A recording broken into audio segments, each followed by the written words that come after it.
Daniel പ്രവചനം 3-ാം അധ്യായം ഒരു വലിയ അനുഭവ സാക്ഷ്യത്തെ നമുക്ക് കാണുവാനായിട്ട് കഴിയും. ഞാൻ മനസ്സിലാക്കുന്നിടത്തോളം ദാനിയേൽ പ്രവചനം 3-ാം അധ്യായം കാലത്തിൻ്റെ അന്ത്യത്തിൽ ദൈവസഭ നേരിടുവാൻ പോകുന്ന അപകടത്തെ മുൻകൂട്ടി കാണിക്കുകയാണ്. എന്താണ് 3-ാം അധ്യായത്തിൽ സംഭവിക്കുന്നത്?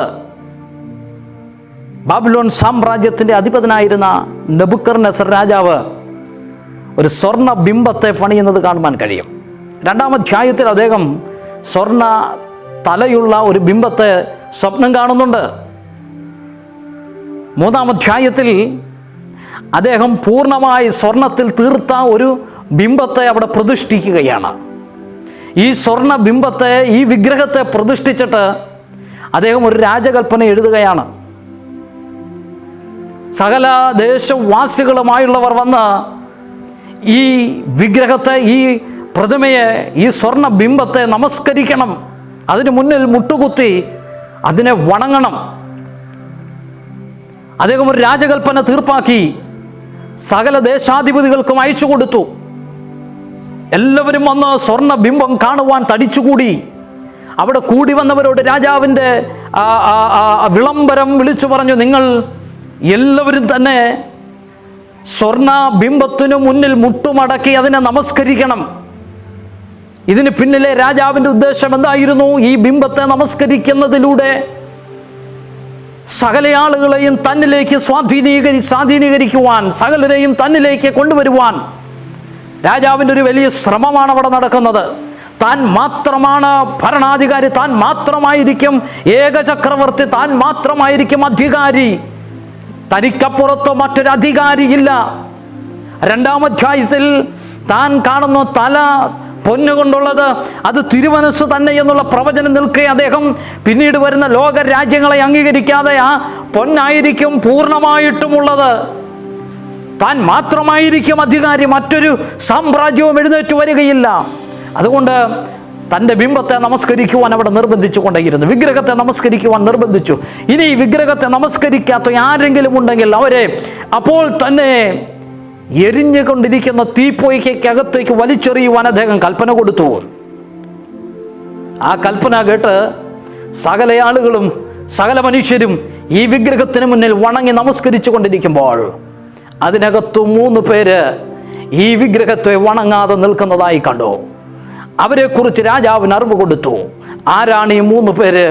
ആ 3 പേരും ദൈവ പൈതലായിരുന്നു, ദൈവമക്കളായിരുന്നവർ, പ്രമാണമുണ്ടായിരുന്നവർ, ദൈവജനത്തിൻ്റെ ഇടയിൽ നിന്നും വന്നവർ, ഇസ്രായേലിൻ്റെ ദൈവത്തെ ആരാധിച്ചവർ, വേർപാടുണ്ടായിരുന്നവർ, പ്രമാണമുള്ളവർ. അവർക്കറിയാം ആരാണ് ജീവനുള്ള ദൈവം, ആരാണ് ഏക ഭരണാധികാരി, ആരാണ് ചക്രവർത്തി, ആരാണ് ലോകത്തെ നിയന്ത്രിച്ചു കൊണ്ടിരിക്കുന്നത് എന്ന് വളരെ വ്യക്തമായിട്ടറിയാവുന്ന 3 പേർ അവിടെ ഉണ്ടായിരുന്നു. യഹൂദ പുരുഷന്മാരായിരുന്ന 3 പേർ. അവർ രാജാവിൻ്റെ ബിംബത്തെ നമസ്കരിച്ചില്ല. എന്നെ കേൾക്കുന്ന പ്രിയമുള്ളവരെ, കാലത്തിൻ്റെ അന്ത്യത്തിൽ നാം എത്തി നിൽക്കുകയാണ്. ഇതാ ഇപ്രകാരം ഒരു പ്രതിമ, ഇപ്രകാരം ഒരു ബിംബത്തെ പ്രതിഷ്ഠിക്കുന്നതിൻ്റെ നാളിലേക്ക് നാം എത്തി നിൽക്കുകയാണ്. ഇവിടെ നാം എന്ത് തീരുമാനമെടുക്കും? കർത്താവിന് വേണ്ടി നിൽക്കുവാൻ, യേശുവിന് വേണ്ടി നിൽക്കുവാൻ, സത്യത്തിന് വേണ്ടി നിൽക്കുവാൻ, പ്രമാണത്തിന് വേണ്ടി നിൽക്കുവാൻ എത്ര പേര് തയ്യാറാകും? ഒരുപക്ഷെ നിങ്ങളുടെ മുന്നിൽ എരിയുന്ന തീച്ചൂളയുണ്ടായിരിക്കും. നിങ്ങളുടെ മുന്നിൽ നിൽക്കുന്നത് രാജശാസനയായിരിക്കും. ഭരണാധിപന്മാർ നിങ്ങൾക്കെതിരെ തിരിയും. നിങ്ങളെ എരിയുന്ന തീച്ചൂളയ്ക്കകത്ത് വലിച്ചെറിയുവാൻ കൽപ്പന കൊടുക്കും. നിങ്ങളുടെ വിശ്വാസത്തെ തകർത്ത് കളയുവാൻ, നിങ്ങൾ അറിഞ്ഞ സത്യത്തെ തകർത്ത് കളയുവാൻ എരിയുന്ന തീച്ചൂള നിങ്ങൾക്ക് വേണ്ടി ഒരുക്കപ്പെടുമായിരിക്കും. പക്ഷെങ്കിൽ എന്താണ് നിങ്ങളുടെ തീരുമാനം?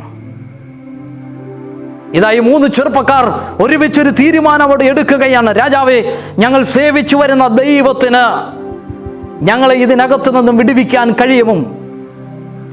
ഇനി വിടുവിച്ചില്ല എങ്കിലും ഞങ്ങൾ രാജാവ് പ്രതിഷ്ഠിച്ച ബിംബത്തെ നമസ്കരിക്കത്തില്ല. അതാണ് അവരുടെ തീരുമാനം. കർത്താവിൻ്റെ മഹത്വം. ഈ ദിവസങ്ങളിൽ നാം മുൻപിൽ നേരിടുവാൻ പോകുന്നൊരു വലിയ ഭവിഷ്യത്ത് നാം തിരുവചനം പഠിക്കുന്നത് നമുക്കറിയാം. ഇപ്രകാരം ഒരു പ്രതിമ, ഒരു ബിംബത്തെ ആത്മീക ലോകത്ത് പ്രതിഷ്ഠിപ്പാൻ തക്കവണ്ണം പിശാച് തയ്യാറെടുത്തുകൊണ്ടിരിക്കുകയാണ്. നമ്മുടെ മുന്നിലുള്ള ചോദ്യം ഇതാണ്: നിങ്ങൾ അതിനു മുന്നിൽ സത്യദൈവത്തെ മറന്നു പോകുമോ? ഈ 3 യുവാക്കൾ മറന്നില്ല. അവർക്കറിയാം രാജാവിൻ്റെ കൽപ്പനയേക്കാൾ, രാജാവിൻ്റെ തീർപ്പിനേക്കാൾ അതിനും മുകളിൽ തീർപ്പ് കൽപ്പിക്കുവാൻ കഴിയുന്നൊരു വലിയ ദൈവം സ്വർഗത്തിലുണ്ട്. രാജാവെ, നിന്നെ ഞങ്ങൾ ഭയപ്പെടത്തില്ല. നെബൂഖദ്നേസർ രാജാവെ, നിന്നെ ഞങ്ങൾ ഭയപ്പെടത്തില്ല. ഫറവോന്റെ അടിമത്തത്തിൽ കടന്ന് ഞങ്ങളുടെ പൂർവികന്മാരെ സ്തോത്രം ചെങ്കടൽ ഭാഗിച്ചക്കര കടത്തിയ ജീവനുള്ളൊരു ദൈവം സ്വർഗത്തിലുണ്ടെങ്കിൽ അവന് ഞങ്ങളെ ഇതിനകത്തു നിന്നും വിടുവിക്കാൻ കഴിയുമെന്ന് അവർ വിശ്വസിച്ചെങ്കിൽ ഈ നൂറ്റാണ്ടിൽ ജീവിക്കുന്ന ദൈവവൈതല്, പിശാച് നിങ്ങൾക്കെതിരെ കൊണ്ടുവരുന്ന ഏത് വെല്ലുവിളിയുമാകട്ടെ, ഒരുപക്ഷെങ്കിൽ ഭൂരാജാക്കന്മാർ നിങ്ങൾക്കെതിരെ തിരിഞ്ഞേക്കാം, നിങ്ങൾക്കെതിരായി തീച്ചുളകൾ ഒരുക്കപ്പെട്ടേക്കാം, ചില സിംഹക്കുഴികൾ നിങ്ങൾക്ക് വേണ്ടി ഒരുക്കപ്പെട്ടേക്കാം. പക്ഷേ നിങ്ങൾ നിരാശപ്പെടരുത്, നിങ്ങൾ ഭയന്നു പോകരുത്. നിങ്ങളെ വിടുവിക്കാൻ കഴിയുന്നവൻ, അതിന് നടുവിൽ നിങ്ങളെ രക്ഷിപ്പാൻ കഴിയുന്നവൻ, നിങ്ങളുടെ അടുക്കലേക്ക് ഇറങ്ങി വന്ന് നിങ്ങളെ വീണ്ടെടുക്കാൻ കഴിയുന്ന ഒരു നല്ല ദൈവം സ്വർഗത്തിലുണ്ട്. ആമേൻ. ഒരുപക്ഷെങ്കിൽ ഇവർക്ക് വേണ്ടി ഒരുക്കപ്പെട്ട തീച്ചൂളക്കകത്തേക്ക് ഈ വിശുദ്ധന്മാരെ വലിച്ചെറിഞ്ഞപ്പോൾ ഇവരെരിഞ്ഞില്ലാതാകുന്നത് കാണുവാൻ കാത്തുനിന്ന രാജാവ് നോക്കി നിൽക്കെ അദ്ദേഹം വിളിച്ചു പറയുകയെന്നോ, അവർ സ്തോത്രയുടെ മുടികൾ കരിഞ്ഞു പോകുന്നില്ല, അവരുടെ ശരീരം തീക്കരയാകുന്നില്ല. മാത്രവുമല്ല, മനുഷ്യപുത്രനോട് സദൃശനായ ഒരുവൻ അവരുടെ നടുവിൽ നടന്നുകൊണ്ടിരിക്കുന്നു. അത് തീക്കകത്തേക്ക് വലിച്ചെറിയപ്പെട്ടപ്പോൾ അതിന് നടുവിൽ സ്വർഗത്തിലെ ദൈവം ഇറങ്ങി വന്നു. തന്റെ ഭക്തന്മാരുടെ കെട്ടുകൾ അഴിച്ച് ഈ ദിവസങ്ങളിൽ ചില തീകുണ്ടങ്ങൾ നിനക്കെതിരെ പാഞ്ഞു വരുമ്പോൾ നിരാശപ്പെടരുത്. അത് നിന്റെ മേൽ കെട്ടിയിരിക്കുന്ന ചില കെട്ടുകളെ അഴിക്കുന്ന ദൈവപ്രവൃത്തി അതിന് നടുവിൽ വെളിപ്പെടുമെന്ന് ഞാൻ പറയുമ്പോൾ അത് വിശ്വസിക്കുന്നവർക്കായി ഞാൻ കർത്താവിനെ സ്തുതിക്കുകയാ. നിനക്കെതിരെ പിശാചൊരുക്കുന്ന സിംഹക്കുഴിക്കകത്ത് വലിച്ചെറിയപ്പെട്ടാലും ദാനിയേലേ, സ്തോത്രം, കൃപയുള്ള ദൈവ പൈതലേ, നീ നിരാശപ്പെടരുത്. സ്തോത്രം, ദാനിയേലിന് വേണ്ടി സിംഹക്കുഴിയിൽ ഇറങ്ങി വന്ന് സിംഹത്തിന്റെ വായ അടച്ച ദൈവം നിനക്ക് വേണ്ടി തീയുടെ ബലത്തെ കെടുത്തും, നിനക്ക് വേണ്ടി സിംഹത്തിന്റെ വായ അടയ്ക്കും.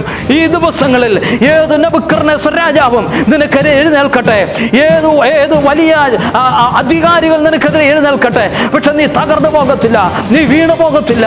നിന്നെ അതിന് നടുവിൽ നിന്നും വിടുവിപ്പാൻ എന്റെ ദൈവം നീതിമാനും വിശ്വസ്തനുമാകയാൽ നീ വിശ്വാസത്തിൽ നിലനിൽക്കുക, നീ വീണു പോകരുത്. അവൻ നിന്നെ വിടുവിക്കുക തന്നെ ചെയ്യും. ആമേൻ. Praise the lord. നാം കേട്ടല്ലോ, എരിയുന്ന തീച്ചൂളയ്ക്കകത്ത് നമുക്ക് വേണ്ടി ഇറങ്ങി വന്നൊരു നല്ല കർത്താവ്. Price the Lord. നിങ്ങൾക്കെതിരെ എരിയുന്ന തീച്ചൂള പിശാച് നിങ്ങളെ നശിപ്പിക്കേണ്ടതിനാണ് ഒരുക്കുന്നതെങ്കിലും ഞാൻ വിശ്വസിക്കട്ടെ, അത് നിങ്ങളുടെ നാശത്തിനല്ല. അതിന് നടുവിൽ വെച്ചാണ് ദൈവം നിങ്ങൾക്ക് പിശാച് കെട്ടിയ കെട്ടുകളെല്ലാം അഴിക്കുന്നത്. പ്രാർത്ഥിക്കുന്ന ദൈവ പൈതലിനെ പിശാച് കൊണ്ടുവരുന്ന തീച്ചൂള പോലും ദൈവം അനുഗ്രഹമാക്കി മാറ്റും. Praise God. നമുക്ക് പ്രാർത്ഥിക്കാം. ആ നിലയിലൊക്കെ വിശ്വാസത്തിൽ നിലനിന്ന് വലിയ വെല്ലുവിളിയിലൂടെ കടന്നു പോകുന്ന അനേക ദൈവകുഞ്ഞുങ്ങളുണ്ട്. അവരെ ഓർത്ത് പ്രാർത്ഥിക്കാം. കാലത്തിൻ്റെ അന്ത്യത്തിൽ നാം നിൽക്കുമ്പോൾ വലിയ വിടുതൽ നമുക്ക് വേണ്ടി ദൈവം ചെയ്യേണ്ടതിനായി നമുക്ക് പ്രാർത്ഥിക്കാം. കണ്ണുകളടയ്ക്കാം. ഞങ്ങളുടെ നല്ല ദൈവമേ, സ്വർഗ്ഗസ്ഥ പിതാവേ, ഞങ്ങൾ ഒരുമിച്ച് അവിടുത്തെ സന്നിധിയിലേക്ക് വരുന്നു. കാലത്തിൻ്റെ അന്ത്യത്തിൽ ഞങ്ങൾ എത്തി നിൽക്കുന്നു. വലിയ വെല്ലുവിളികൾ ഞങ്ങളുടെ നേരെയുണ്ട് കർത്താവേ. എന്നാൽ അതിനകത്ത് നല്ല ദൈവം ഞങ്ങളെ വിടുവിപ്പാൻ ശക്തനും നീതിമാനുമാണല്ലോ. കർത്താവേ, അവിടുന്ന് ഞങ്ങളെ സഹായിക്കണമേ. നിൻ്റെ കൃപ ഞങ്ങളുടെ മേൽ ചൊരിയണമേ. കർത്താവ്, ഈ സമയത്ത് വിവിധ വിഷയത്തിൻ്റെ നടുവിൽ ഭാരപ്പെടുന്നവർ, പ്രത്യേക രോഗികളായിരിക്കുന്നവരെ ഓർത്ത് പ്രാർത്ഥിക്കുന്നു. വലിയ സമാധാനം, സൗഖ്യം ദൈവം നൽകണമേ കർത്താവെ. അതുപോലെ തന്നെ മക്കളുടെ ഭാവി ഓർത്ത് വ്യാകുലപ്പെടുന്നവർ, അവർക്കായി സ്തോത്രം, അവരെ വിടുവിക്കണമെന്ന് പ്രാർത്ഥിക്കുന്നു. അവരുടെ തലമുറകളെ മാനിക്കണമെന്ന് പ്രാർത്ഥിക്കുന്നു. വിശ്വാസത്തിൽ നിലനിന്നുകൊള്ളുമ്പോൾ തന്നെ കർത്താവെ, വിശ്വാസത്തിൻ്റെ പേരിൽ വലിയ പ്രതികൂലം അനുഭവിക്കുന്ന അനേകരുണ്ട്. അവർക്കായി പ്രാർത്ഥിക്കുന്നു. കർത്താവിൻ്റെ കൃപ അവരുടെ മേൽ ചൊരിയണമേ. ഈ ശോധനയിലും കർത്താവ് വിശ്വാസത്തിൽ നിലനിൽപ്പാൻ കൃപ ചെയ്യണമെന്ന് പ്രാർത്ഥിക്കുന്നു.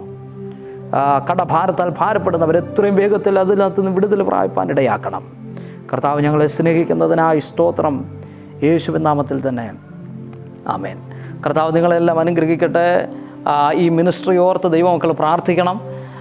അനേകരിലേക്ക് വചനമെത്തിപ്പാൻ, അനേകർക്ക് വേണ്ടി പ്രാർത്ഥിപ്പാനൊക്കെ ഈ മിനിസ്ട്രിയെ ദൈവം ഉപയോഗിക്കേണ്ടതിനായി നിങ്ങൾ പ്രാർത്ഥിക്കണം. നിങ്ങൾക്ക് വേണ്ടി ഞങ്ങളും പ്രാർത്ഥിക്കും.